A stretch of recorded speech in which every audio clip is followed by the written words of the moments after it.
nova fase da Operação Lava Jato. Estão sendo cumpridos 23 mandados em São Paulo e Santa Catarina. A 24ª etapa da Operação Lava Jato, que teve como alvo o ex-presidente Lula, caiu como um tsunami no meio político.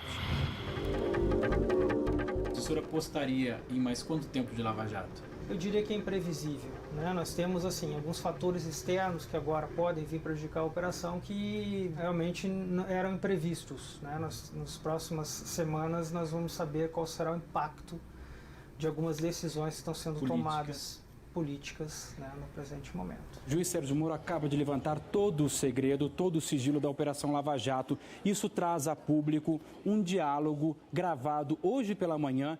A Operação Lava Jato nasceu de um grampo telefônico e chegou à sua fase mais explosiva na semana em que completa 2 anos, também com a gravação de uma conversa. Dilma diz: seguinte, eu estou mandando o Bessias junto com o papel para a gente ter ele e só usa em caso de necessidade, que é o termo de posse, tá? Lula responde: aham, tá bom, tá bom. Em junho de 2013, a Polícia Federal grampeou, com autorização da Justiça, o doleiro Carlos Habib Chater. A partir dele, chegou a outro doleiro, Alberto Youssef, e ao maior esquema de corrupção do país. As escutas não foram a grande arma dos investigadores. Há menos de 10 casos de grampos em toda a operação.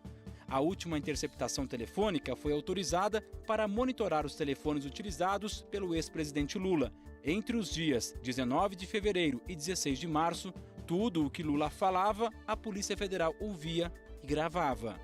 Nós temos uma Suprema Corte totalmente acovardada, nós temos o Superior Tribunal de Justiça totalmente acovardado, um parlamento totalmente acovardado, somente nos últimos tempos é que o PT e o PCdoB começaram a acordar e começaram a brigar, sabe? Nós temos um presidente da Câmara, um presidente do Senado, não sei quantos parlamentares ameaçados, sabe? E fica todo mundo no compasso de que vai acontecer um milagre e vai todo mundo se salvar. Eu sinceramente, estou assustado com a República de Curitiba. Todas as escutas telefônicas foram autorizadas pela Justiça, mas os advogados do ex-presidente Lula questionam o horário da gravação da conversa com a presidente Dilma sobre o termo de posse. Às 13h32, o juiz Sérgio Moro já havia determinado a interrupção do grampo havia 2 horas, o que, no entendimento dos advogados, a tornaria ilegal. Não é válido o grampo. O grampo é uma forma incorreta, a não ser que a Justiça autorize. No meu caso, eu não sou passível de grampo, a não ser que o Supremo Tribunal Federal da nossa República autorizar.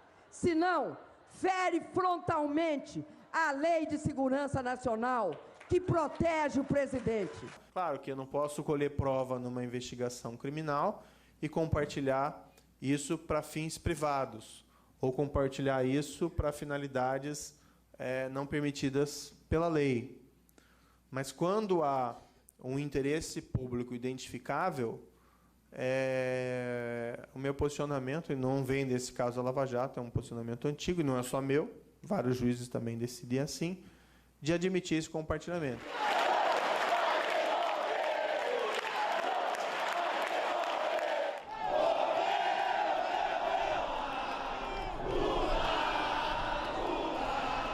O Estado democrático não existe sem o direito. Não há direito sem um poder judiciário independente. Não há independência do poder judiciário sem que sejam respeitadas as suas decisões. O jovem procurador da República, Deltan Dallagnol, se tornou um dos símbolos da operação, que é motivo de orgulho para quem faz parte dela. Nós não imaginávamos que esse trabalho iniciado lá em 17 de março de 2014 chegasse ao nível que chegou, ou seja, a grandiosidade que nós temos hoje com a Operação Lava Jato. Realmente nós não podemos falar que existem resultados definitivos, porque é uma investigação em andamento, mas nós já podemos ver pontos em que ela contribuiu com a realidade. Nós podemos ver um legado no tocante a instrumentos de investigação, como o emprego bastante consistente de acordos de colaboração premiada. Nós fizemos também mais de 100 pedidos de cooperação jurídica internacional para outros países para conseguir provas. Nós lidamos também com um grande volume de informações, usando softwares que analisam e que gerem Big Data, um grande volume de dados. Tudo isso foi a partir de muito trabalho para os envolvidos. Somos poucos para o tamanho do caso, então isso exige um sacrifício muito grande de toda a equipe.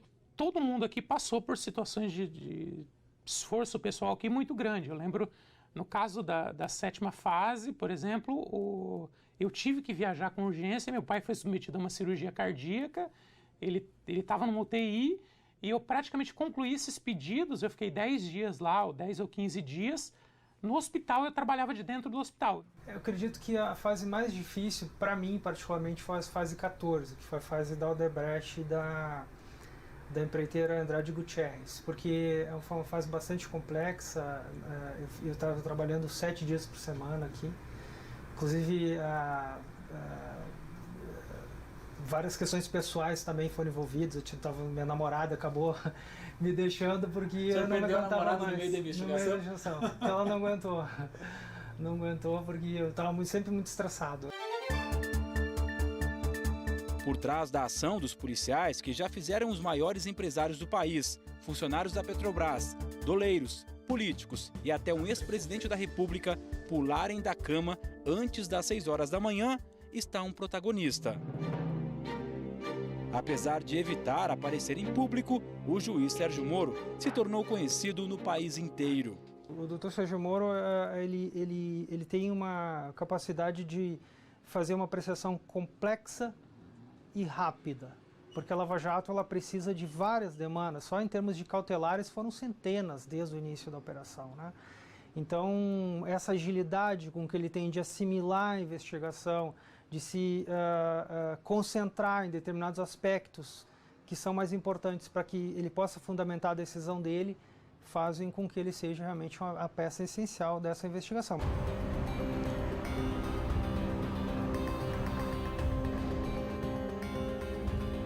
Nesse corredor fica o gabinete do juiz mais conhecido do Brasil, o juiz Sérgio Moro. Ele não dá entrevistas, tem um comportamento bastante discreto.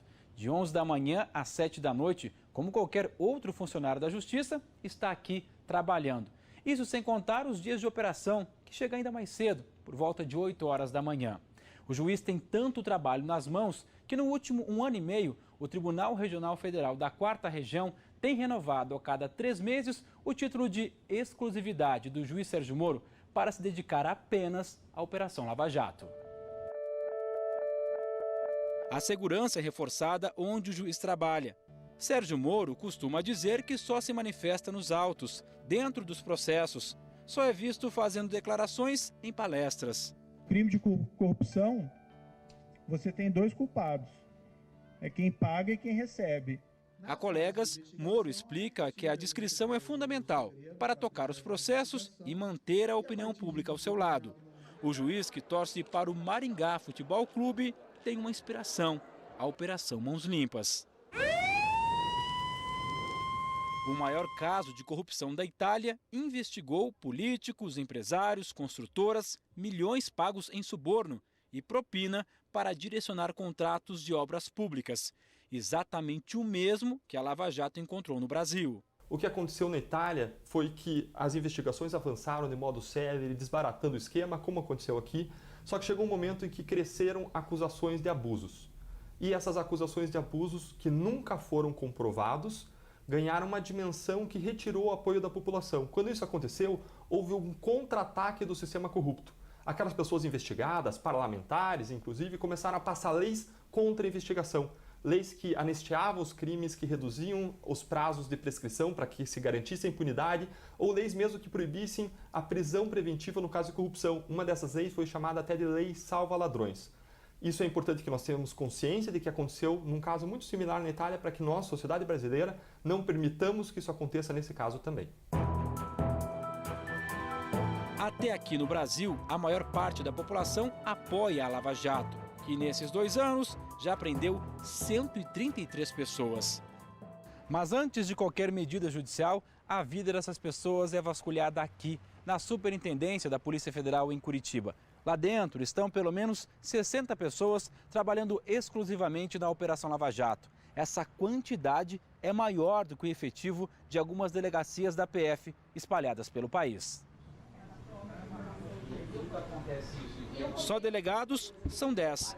Érica participa da operação desde a primeira fase, que no dia 17 de março de 2014 prendeu Nelma Kodama, doleira e amante de Alberto Youssef, com 200 mil euros escondidos na calcinha, tentando embarcar para a Europa. Queria que a senhora contasse por que foi o nome Lava Jato e se pensou que essa sigla Lava Jato fosse tomar conta da cabeça dos brasileiros.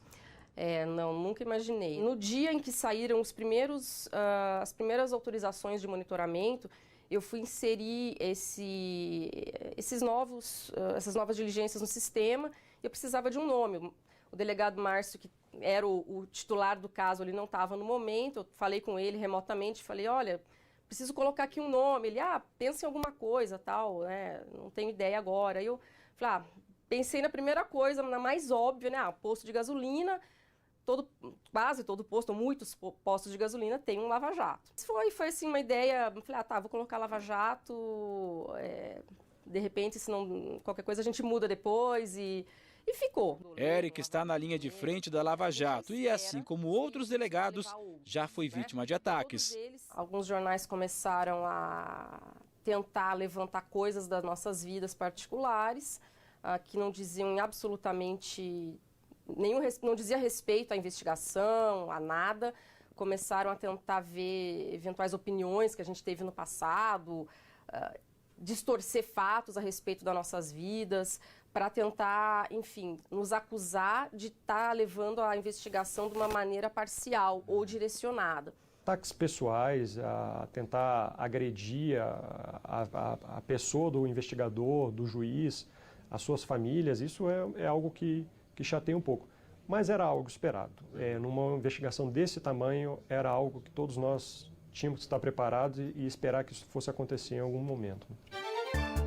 O que ninguém poderia prever é que a Lava Jato fosse se tornar a maior e mais extensa operação já realizada pela Polícia Federal.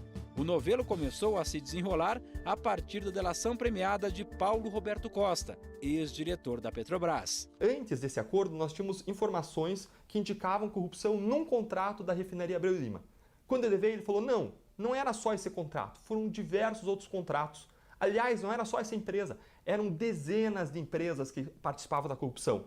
Aliás, não era só eu, eram muitos funcionários públicos da Petrobras que receberam, não só na minha diretoria, em outras 2 diretorias pelo menos. Aliás, existiam políticos e partidos políticos envolvidos. A partir disso, a investigação se ampliou em mais de 200 vezes.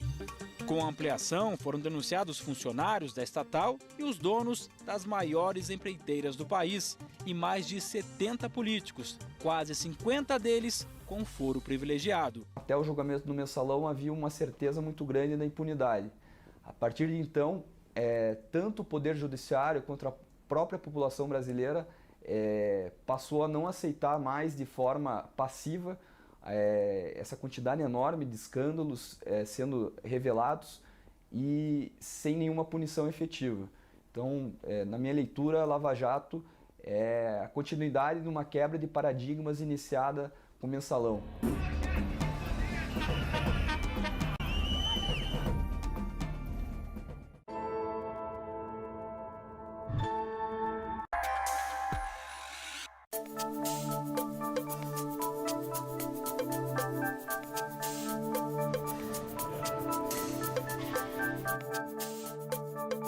Depois de cada nova fase da Operação Lava Jato, a gente se pergunta o que foi encontrado na casa, nos endereços dos investigados. Quem sabe primeiro é esse pessoal aqui que trabalha nessa parte da Polícia Federal de Curitiba. São agentes administrativos e policiais, escrivãs e papiloscopistas. São eles que, primeiramente, separam tudo que chega nos malotes, sejam documentos ou também as mídias. E essas mídias, por exemplo, um computador ou um telefone, é encaminhado para um outro departamento que faz uma cópia. E essa cópia é que é analisada. Para quê? Para preservar o original.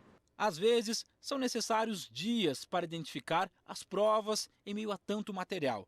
Vários destes malotes já foram descartados por não conter nada relevante. Às vezes, em centenas de folhas, se tira uma ou duas com algo que pode ser uma pista para os investigadores. Cada item é minuciosamente examinado e identificado.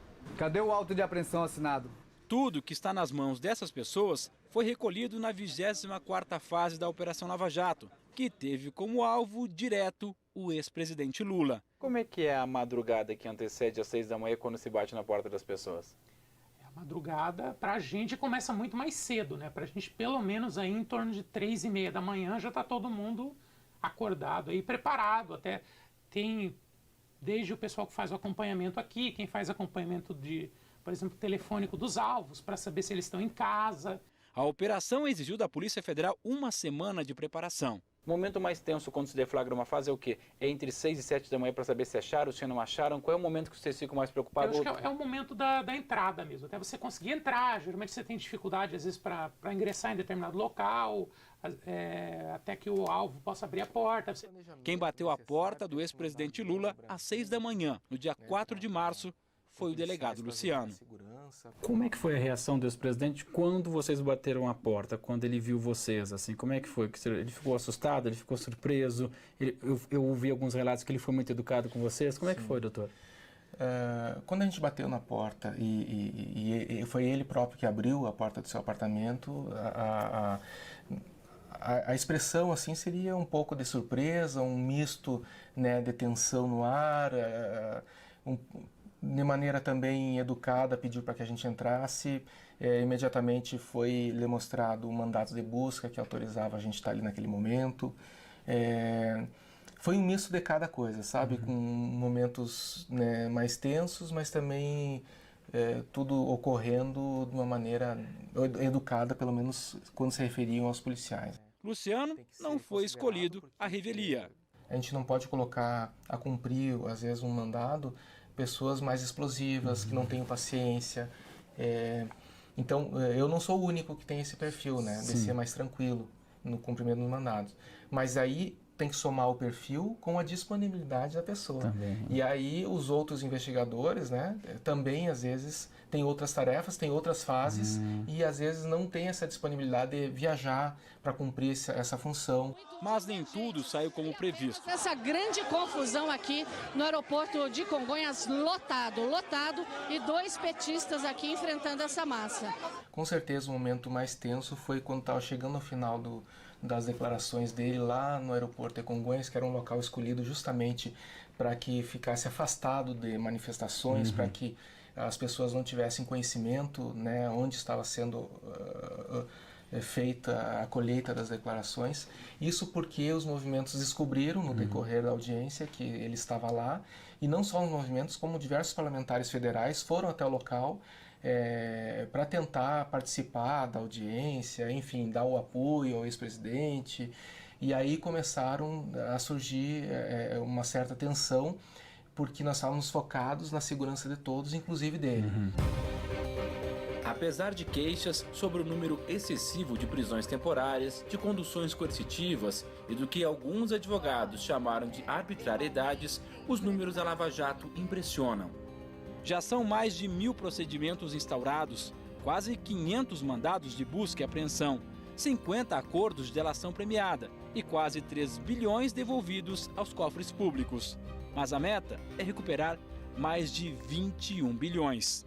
Valor como esse nós não temos em outros casos de recuperação. Por quê? Porque o nosso sistema de justiça não funciona.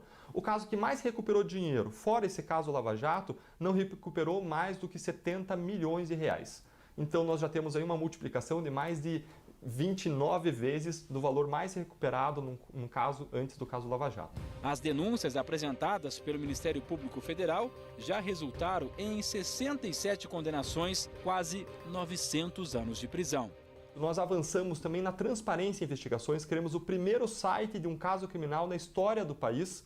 Esse site, qualquer cidadão pode entrar lá e conferir a íntegra das acusações criminais, ver o número do EPROC, do processo junto à Justiça, pode entrar lá no site da Justiça, inserindo esse número e ver todas as provas que embasam a acusação. E a cada pedido da PF ou do MPF, a rotina na carceragem em Curitiba muda. Quantas vezes você já viu cenas como essas de presos chegando na PF? E na condução dos presos, o agente que ganhou até uma marchinha de carnaval. Ai meu Deus, me dei mal, bateu a minha porta o japonês da Federal. Por aparecer sempre ao lado dos investigados, na Lava Jato ganhou fama E com a visibilidade também vieram à tona problemas que ele tem com a justiça. Newton Ishii responde ao processo por facilitação de contrabando. A defesa diz que ele foi condenado a pagar cestas básicas, mas recorreu da decisão.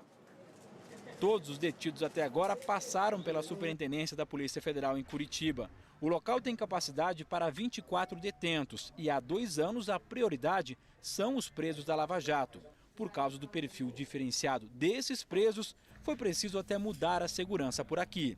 Nós fizemos uma parceria com o DPEM federal e trouxemos para trabalhar aqui na nossa custódia 3 agentes penitenciários federais que estão dando um apoio ali na nossa carceragem. Como são presos com perfis completamente diferentes das operações do dia a dia, vocês acabam tendo um cuidado em separar esses presos? Tem presos que estão indo para a delação premiada e outros não. Então, por conta disso, até para proteger esses presos que estão entrando na fase da delação premiada, nós preferimos que esses presos fiquem separados dos demais. Custódia parlatório. É nesse ambiente que os advogados têm contato com quem está preso na sede da Polícia Federal em Curitiba.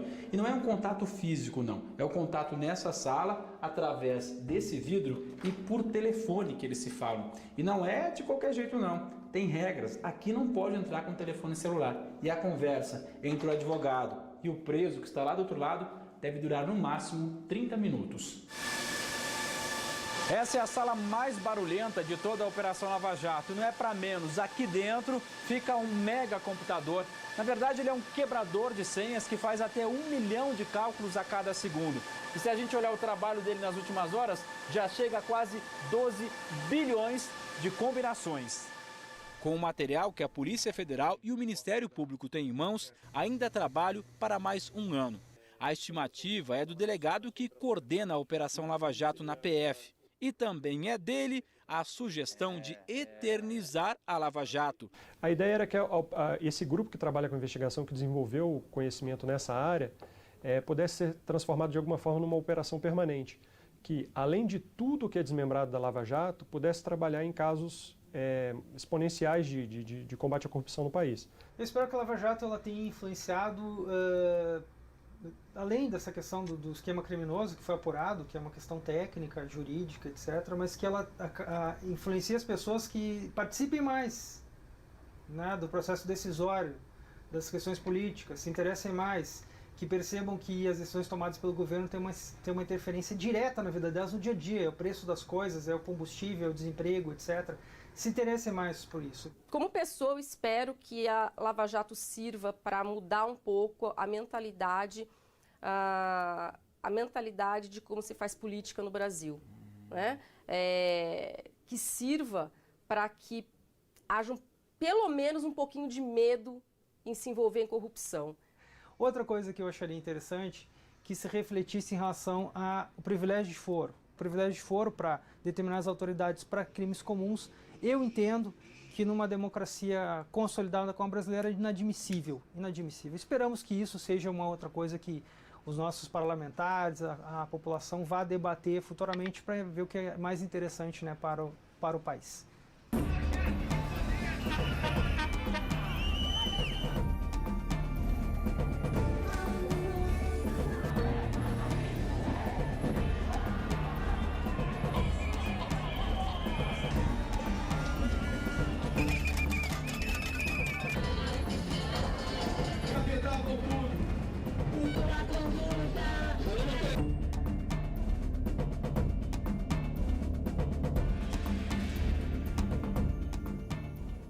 Esse programa e todos os outros você assiste no Globo News Play.